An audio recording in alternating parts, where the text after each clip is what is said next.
그림자 실세로 알려진 사람이죠. 바로 정윤회 씨인데요. 지난 7월 시사 주간지를 상대로 소송을 냈었습니다. 그 보도 때문에 내가 이혼을 했다. 이렇게 소장에서 밝혔다고 하는데 오늘 첫 공판이 열렸습니다.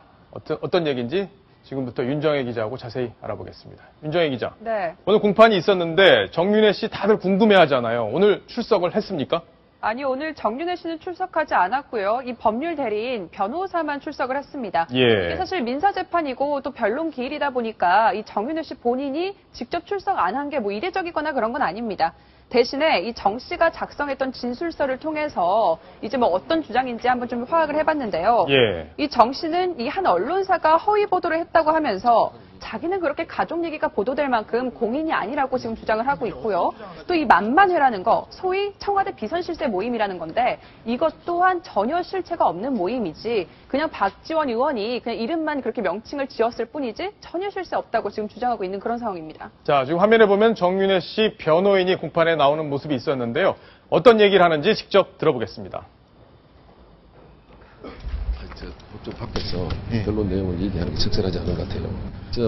관심 가는 사건일수록 정확하게 얘기를 해야 되고 법정 변론이 그게 전부니까 여기서 법정 변론 들으신 분들이 있을 거예요. 그러면 그거로서 대답 대신하도록 하겠습니다. 예. 그래, 자, 인사하겠습니다. 예, 지금 말을 굉장히 아끼는 모습까지 확인을 해볼 수 있었는데, 자, 그럼 궁금합니다. 이 시사 주간지에서 어떤 내용을 보도했는데 정윤회 씨는 뭘 문제 삼은 건지 그 내용을 지금부터 정리를 한번 해보도록 하겠습니다.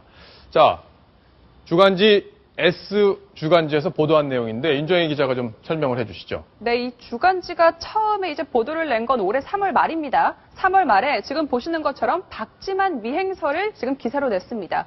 그러니까 정윤회 씨가 박근혜 대통령의 동생인 박지만 씨를 사람을 시켜서 미행을 했다. 예. 이런 의혹을 좀 제기를 한 건데요.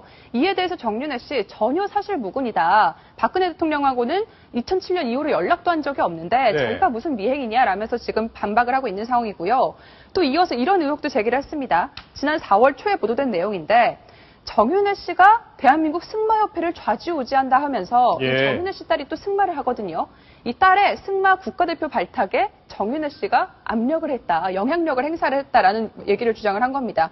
그런데 이제 정윤회 씨가 굉장히 발끈하고 있는 부분이 자신의 이제 가족을 건드렸다는 거죠. 자신의 가족 내용 보도될 만큼 자기 공인도 아닌데 이 딸의 명예까지 실추가 됐다고 지금 주장을 하고 있고요.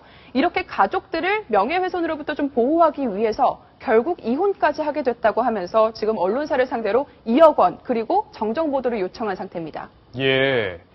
아니, 가족을 보호하기 위해서 이혼을 결심했다 이 얘기 조금 의아하게 들리는데 이남희 팀장. 네.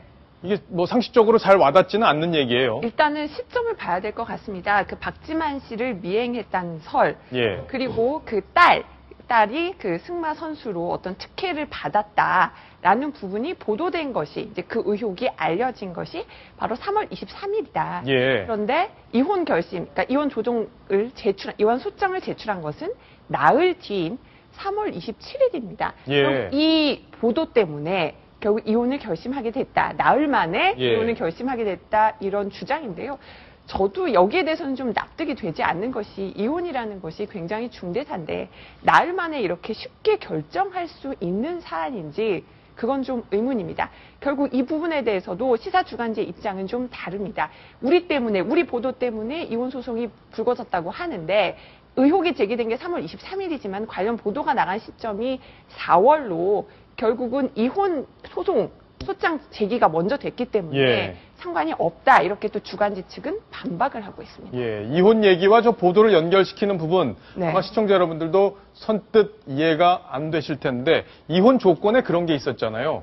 결혼 시절에 있었던 일을 밝히지 않는다 이런 조건이 있었는데 하태원 차장 네. 그 얘기를 봐도 네. 이번 보도와 굳이 관계가 있다 이혼이 그렇게 보기는 좀 쉽지 않아 보입니다. 네, 어쨌든 현재 진행 중인 피고와 피고인과 피고소인들이 예. 이제 얽혀 있는 사건이기 때문에 어느 쪽을 단정적으로 설명할 수 없는 부분은 뭐 이해를 해주시고요. 다만 그 정윤회 씨가 이제 워낙 많은 그런 그 세간의 관심을 받아왔고요. 그걸 대리해서 이제 주간지가 이제 그 사생활을 캐는 과정에서 이제 본인은 피해를 입었다. 그리고 본인의 어떤 생활이 굉장히 돌이킬 수 없는 파탄에 이르렀다. 이런 것을 주장하고 있는 상황인데 그 부분에 있어서 인과관계가 조금 잘 연결이 안 되는 부분. 그냥 상식적인 관점에서 볼 때 그런 부분 좀 있다는 것. 그런 부분이 이제 앞으로 재판 과정에서 설명을 해야 될 부분이라고 생각합니다. 예. 자, 정예윤 씨의 명예훼손 부분. 사실인지 여부부터 가려질 텐데 바로 박지만 씨를 미행했는지 여부 이런 것들도 다 법정에서 좀 가려지리라 기대를 해보겠습니다.